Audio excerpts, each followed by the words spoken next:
8, and the Most High spake unto Noah and unto his sons with him, saying, and I, behold, I establish my covenant with you and with your seed after you.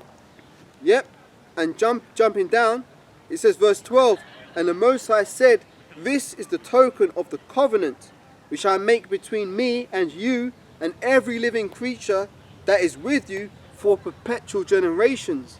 I do set my bow in the cloud, and it shall be a token of a covenant between me and the earth, and it shall come to pass, when I bring a cloud over the earth, that the bow shall be seen in the cloud.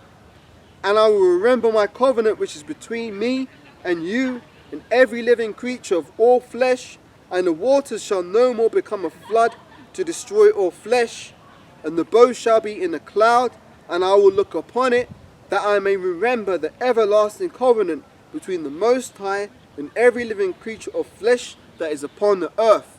Now that's a beautiful symbol, man. When you see a rainbow, you're supposed to remember, look, man, Yahweh's going to have mercy on us. He's not going to flood our asses out again.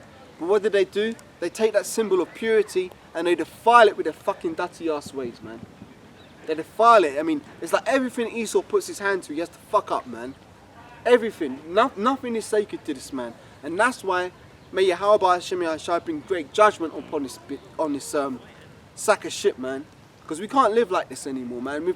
We've been down and out too long. You know, Jacob's been taking blows after blows, generations after generations. Guess what? The Most High is going to raise us up soon. And now the table's going to be turned and it's going to be flipped on its head and you're going to be catching hell. Wow. Just like the parable of Lazarus. Go ahead. Ooh. Job 5:12 says, he disappointeth the devices of the crafty, so that their hands cannot perform their enterprise.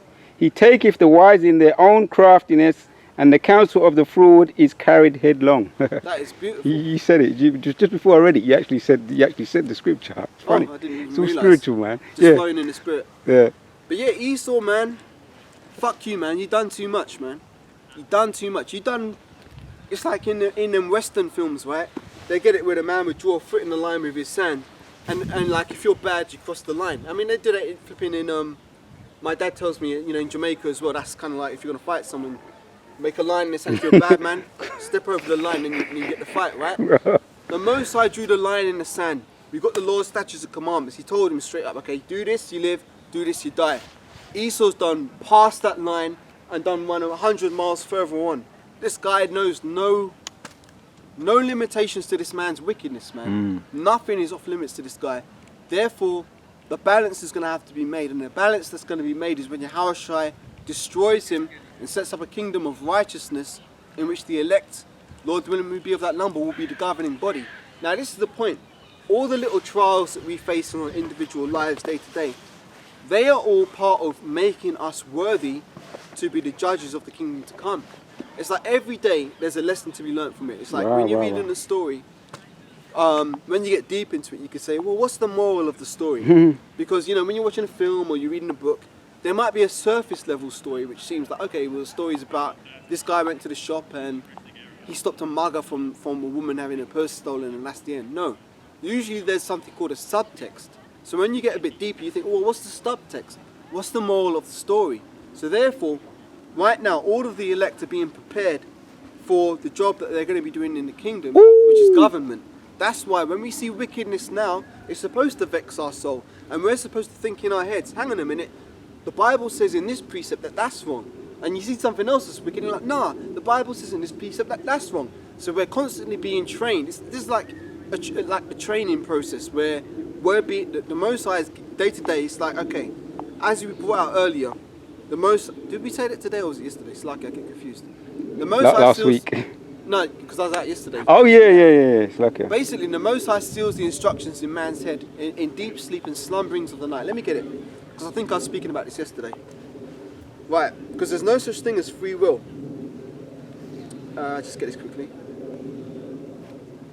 So, yeah, here we are. This is Job 33 and verse 15.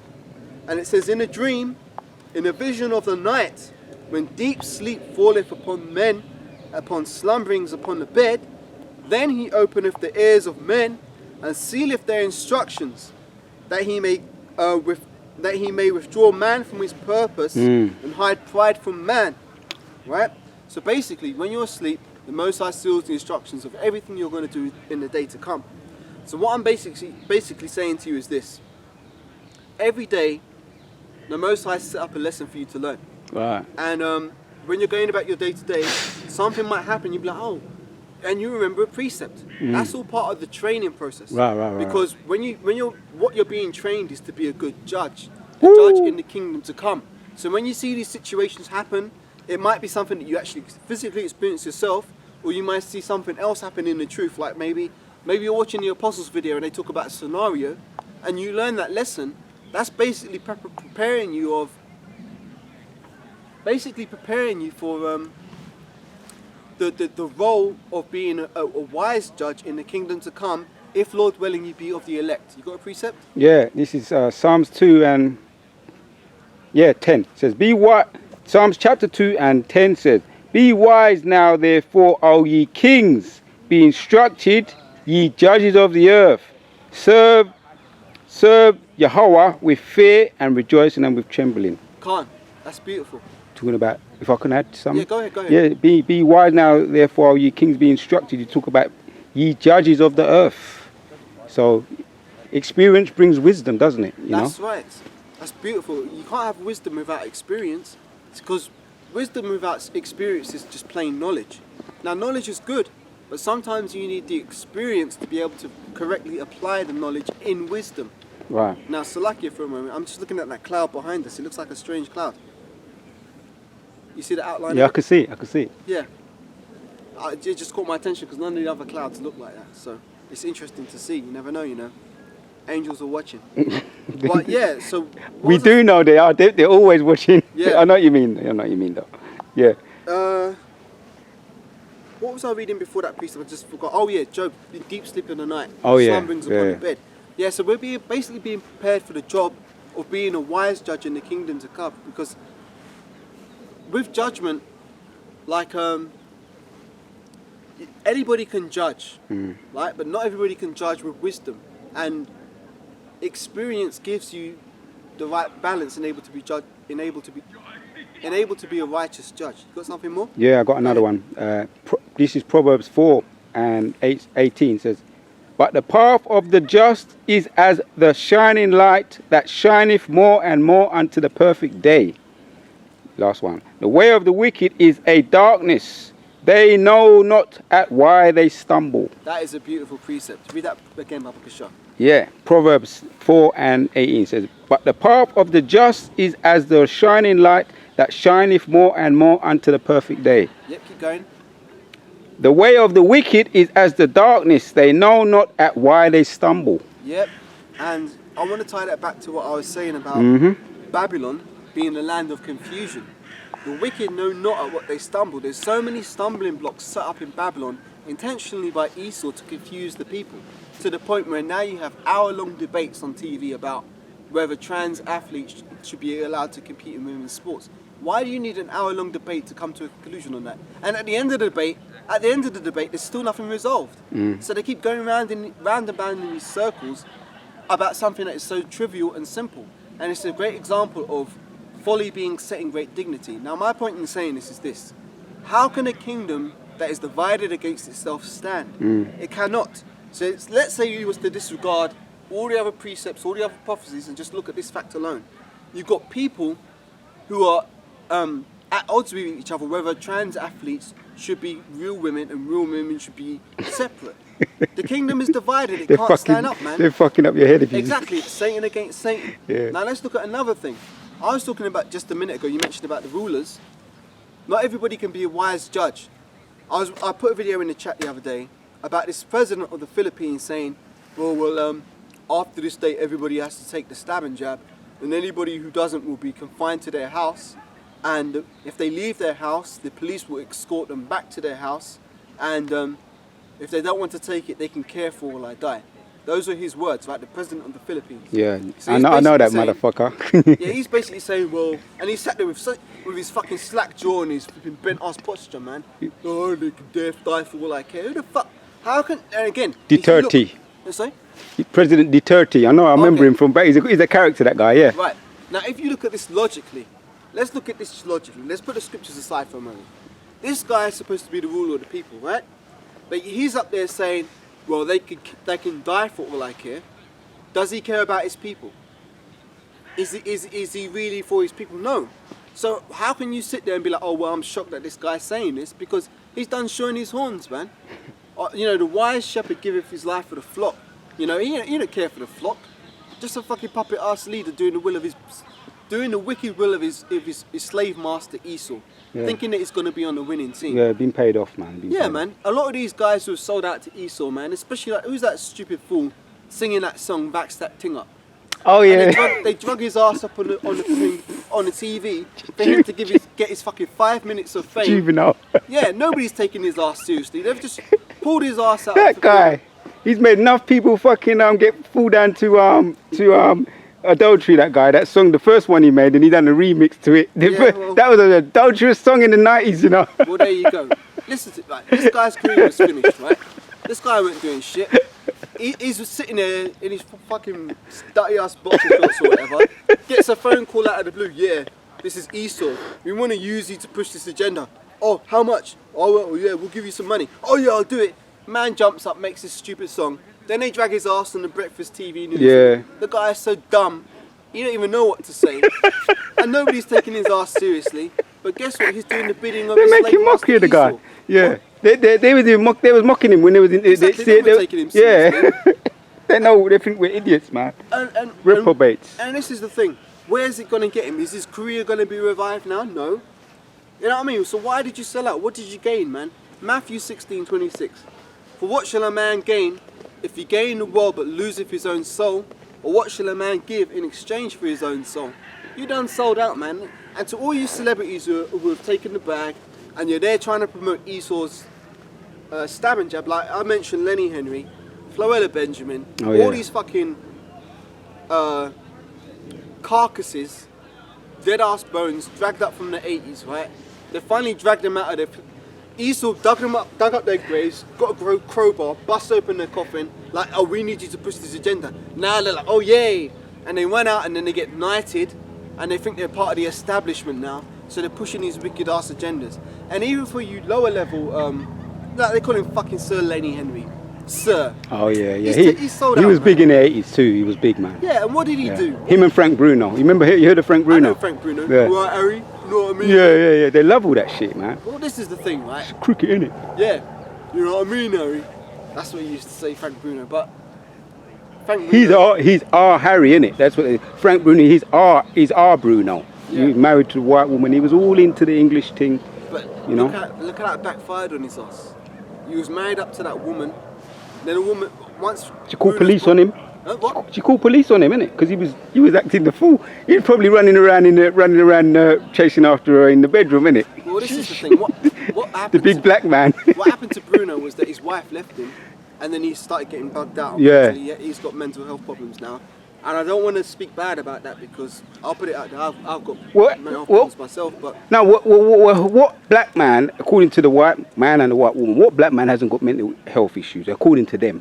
Yeah, we all got to them. I'm talking about the way they think about us. Well, they think that we're inferior. So a black man who's married to a white woman, the white woman just picks up the phone. Oh, he's threatening me. Yeah, he looked at me. He's funny. Yeah. You're fucked. That's very true. That's why me personally, that's why I decided not to have, from that experience, and I've seen it in other areas, where I've seen a man get fucked up just because of a white woman's phone call and lying. You know, that's the time I grew up around that time. I've got to give a brief testimony here.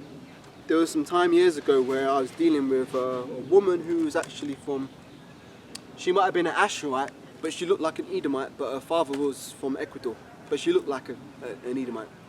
And there was a time when I was at her place and she started bugging out and she started screaming at the top of her voice, not to go too deep into it, screaming at the top of her voice. And I was thinking, because I was in her flat, I was thinking, can her neighbours hear me?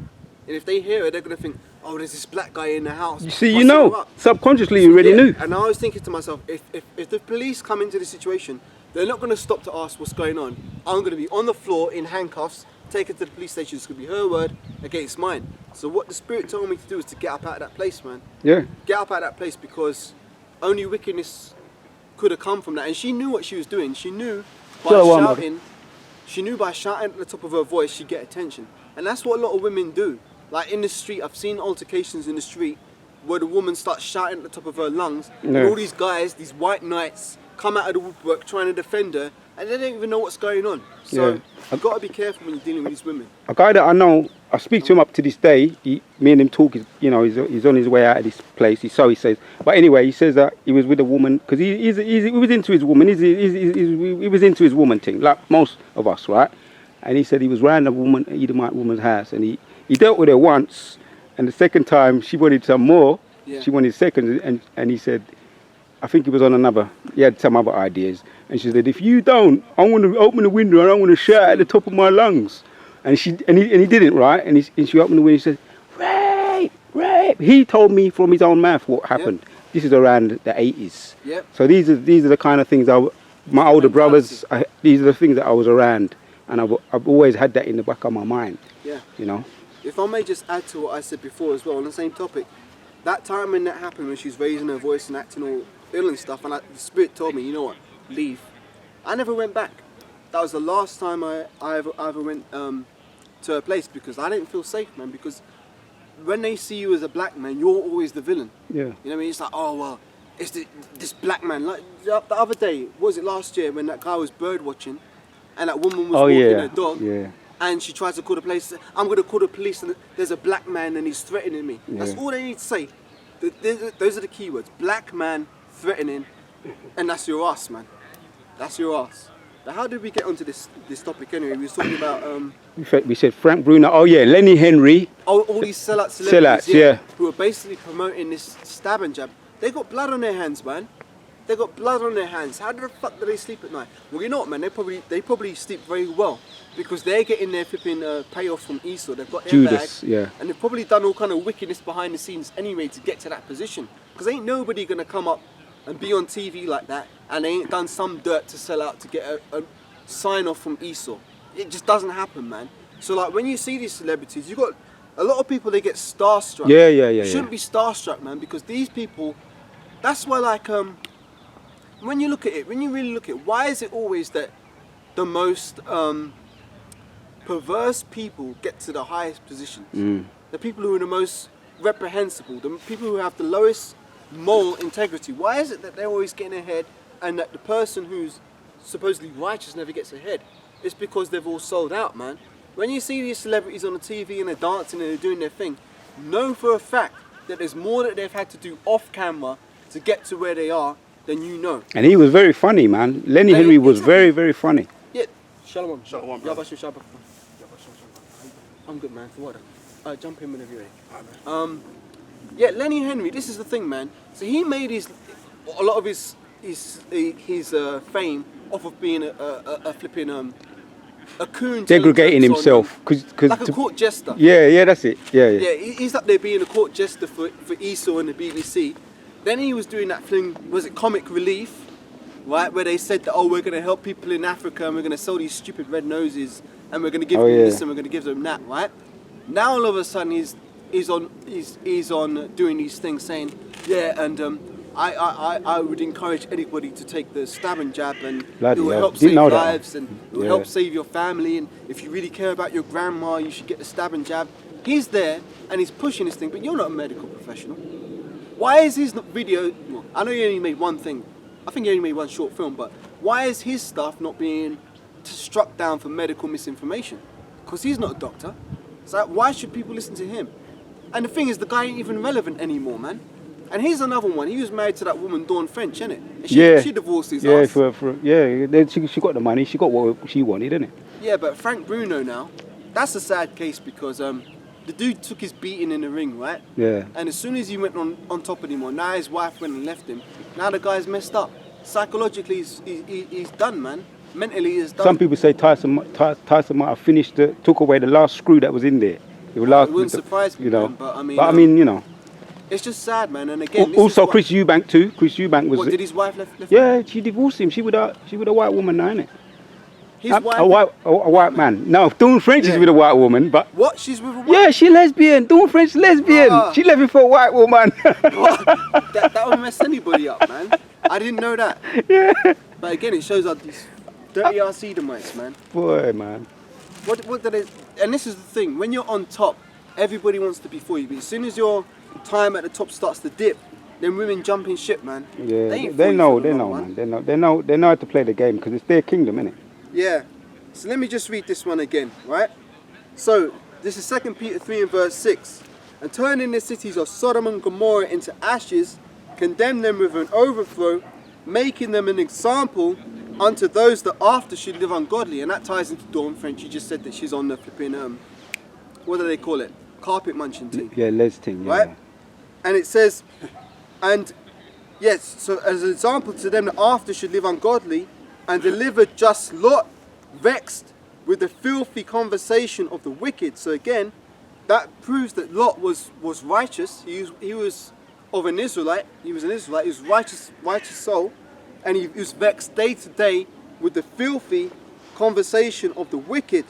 Right? For that righteous man dwelling among them, seeing and hearing, vexed his righteous soul from day to day with their unlawful deeds. And that's exactly how we feel in this society.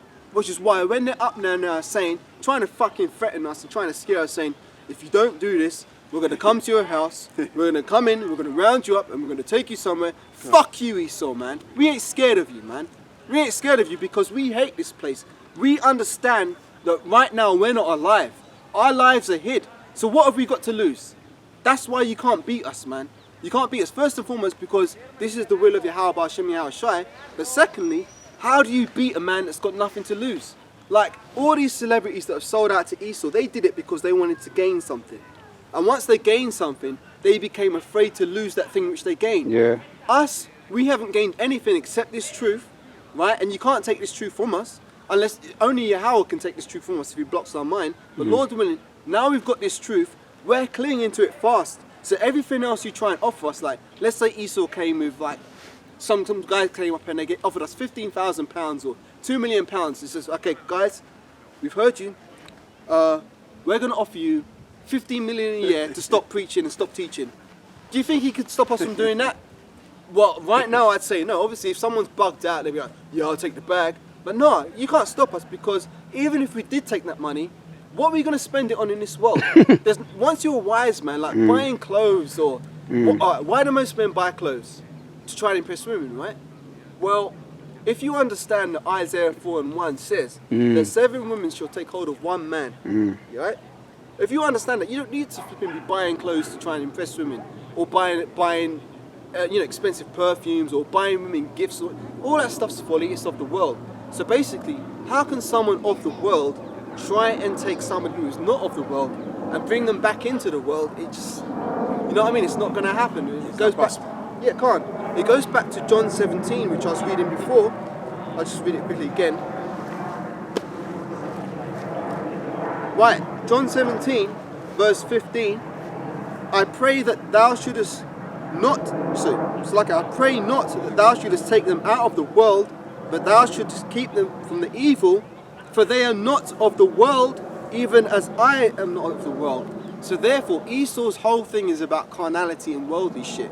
He doesn't understand the spiritual realm, but only on the left-hand side. That's why we are something like, he can't quantify us. Pigeonhole us. Yeah, he can't quantify us. He can't fully understand. It's like, how are these guys, like, as the elders have said, how did these guys wake up to this knowledge? How do they know? We've spent so much money hiding this information, giving them GMO foods, putting shit on the TV to brainwash their minds, selling them bugged out music, and putting all these flipping reprobate celebrities as cultural icons and cultural leaders for these people. We've told them they're black, we've told them they're coloured, we've told them that they just came off slave ships. We've done our best to hide the name Israel and put it out of remembrance.